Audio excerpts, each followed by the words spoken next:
Alright, now before we get into the video, I need to clear up something. So I posted a GoFundMe on my YouTube community tab, and I got a few comments, most of them positive, and first of all, thank you guys so much for donating if you have donated, but some of them saying that I had a better head on than to know to buy a house right now in this market. Now, I definitely understand that this is the worst time ever, possibly, to buy a house, as it is the least affordable time within the housing market to purchase a house. However, if you take a look at the chart and the things happening around the economy, you do have potential for this to start pulling back. In my opinion, being ready to jump on it is the best thing possible for you to do. Having a pre-approval and then collecting money on the side to actually be able to jump on something before the economy fucks you over once again, I think is the best thing to do. So I just wanted to get this out of the way and say that yes, today is not going to be the day for me to buy a house, but you know, within this time frame towards the end of the year, it is probably just the best route for me in my opinion. Without further ado, guys, let's get into the video. We have a lot of stuff to go over. All I ask you to do is hit the like, hit the subscribe button. It's free. Let's get into it. All right, AMC is making higher highs and higher lows. If you've been with AMC for about 3 years now, you know that it loves this forecast breakout scenario that it goes through every single time before we get a major breakout. Now, AMC has tested this resistance level 3 times, and usually on the 4th time is when AMC likes to break out. However, it is making higher lows as well, which is a bullish thing to see,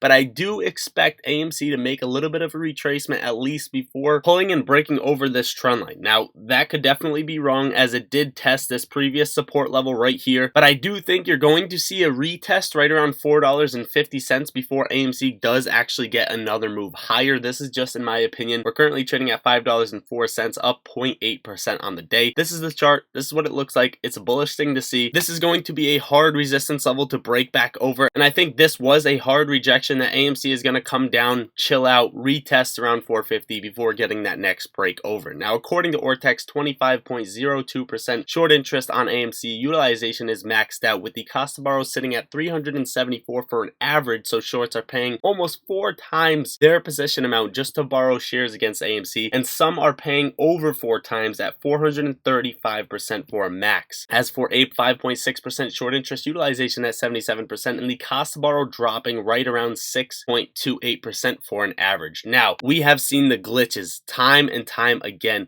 but are you dead ass serious right now? People are getting legitimate notifications from certain apps. This is the Delta app, I believe, on AMC. AMC reaches 100 billion in value, stating AMC's market cap hit around $100 billion, and this is the notification that people on that app are getting. You guys let me know if you trade on that app and if you got this notification or if you've seen this notification. Not only that, but take a look at AMC's order book on various different brokers. You see the outflow way higher. We've also seen orders disappear on the buy side, but if you zoom in, you will see that the share price is sitting at $25.89. Moving on, another quote-unquote glitch. MarketWatch showing $7.29 billion market cap for AMC. That would work out to 1.42 billion shares outstanding at $5.11, not 519 million. Now, it's all in the factors of we just had so many glitches last week, and now following the week, many different brokers, many different sites are having different glitches across the board. You see this 100 billion in value.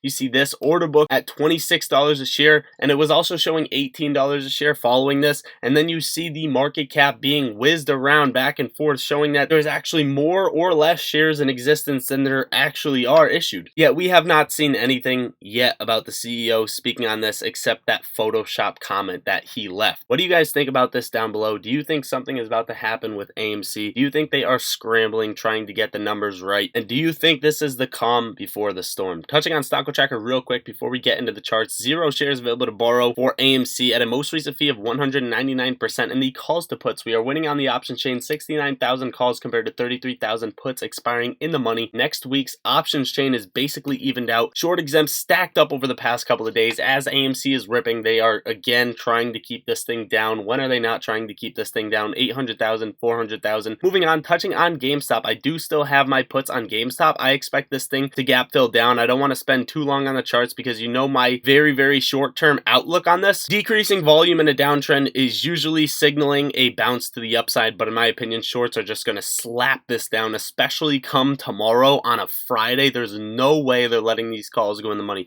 This is all my outlook. I could be wrong. I'm not a financial advisor. I don't give financial advice, but I expect a bloodbath tomorrow on GameStop. If it doesn't hold this $22 level, this thing is getting smacked back down to either mid-19s or sub-19. Touching on GameStop, 10,000 shares available to borrow. The DRS has dropped on Stock Tracker from 61% to 54%, so probably just another glitch, right? Cost to borrow fee 15% for GameStop, and the calls to puts, the puts are winning on the options chain currently, but more people are bullish on next week's options chain for GameStop. Now, touching on Bed Bath & Beyond real quick, there's no shares available to borrow. The fee has dropped 86%, and the puts are slaughtering the calls on the options chain, but a lot more people are betting that this thing is going to be bullish over the next couple of months, which is interesting to say the least, especially since Bed Bath & Beyond just diluted more. Bed Bath & Beyond files to sell up to $300 million of stock. For context, the current market cap of the company is less than $300 million. Bed Bath & Beyond released some of their Q4 filing numbers. Prelim 4Q net sales about $1.2 billion at an estimated $1.3 billion, so they lost on sales, or Q sales negative 40% to negative 50%. Overall, it's not a fundamental play. It's a short squeeze play, but these numbers and showing what insiders want to do with the stock and the shareholders is not going to keep people in that play. Touching on the S&P 500 real quick, we got a major gap up as the jobless claims report came out positive, trading at $403.88 currently as I'm making this video, up 0.64% on the day. Yes, for all of you wondering in the Discord, I'm a degen. I held through those puts because I'm a gangster. Overall, SPY is fighting this level at 404 as hard as possible, and if it does break below this, I would watch for a hold at 401.75 or 400 even before the SPY gets another bounce. What's interesting about this is if you did extend this trend line that we've been tracking, it did still get a rejection off of this trend line. However, it broke back into this zone that the SPY was trading at for quite a bit. This ascending parallel channel, we're back in that, so if it holds, that'd be solid, but again, it did get rejected off of this trend line that we have been tracking in the short term, so this is going to be interesting to say the least for the S&P 500. Now, keep in mind, we got this major gap up, and as of now, we're trading very little volume compared to the previous days, if not the same volume. So is this sustainable is going to be the question, because if you don't see buyers stepping in here on this gap up, you're going to see a bloodbath for the SPY going forward, and this is scary because you could have a retracement all the way back down to the most recent support, the most recent safest support at this trend line, right around $395.50. You guys let me know if you are bullish or bearish on the SPY. Moving on, 1 month ago, Intel became the only stock to have sell recommendations from 10 plus analysts. Since then, Intel shares are up 30%. When everyone is bearish on the name, it's usually the best time to buy, in my opinion, according to Gavin on Twitter. Now, this is interesting because Michael Burry said to sell,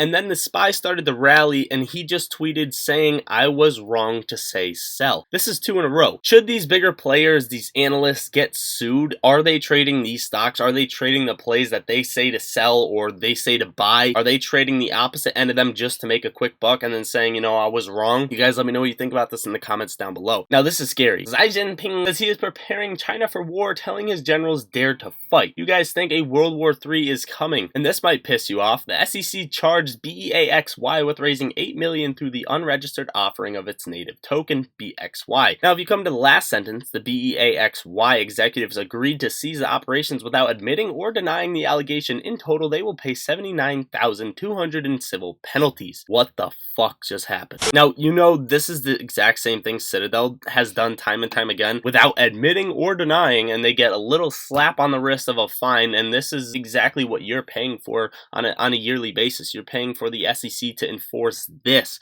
You're paying for the SEC to charge someone who made $8 million off a scam $79,000 fine. That should piss you off, and if it doesn't, you probably fell asleep watching this video. Now, to close out the video, guys, make sure to join the Discord linked under the video and get up to 17 free stocks for just downloading Moomoo using my link and making a deposit. You will start earning free stocks from there. Seriously, don't sleep on the Discord, guys. If you've been thinking about it for a little while, now is the time to get in. This is what I got for you. Overall, hopefully you enjoyed watching or found value out of the video. I love you all. Lottery Stocks out.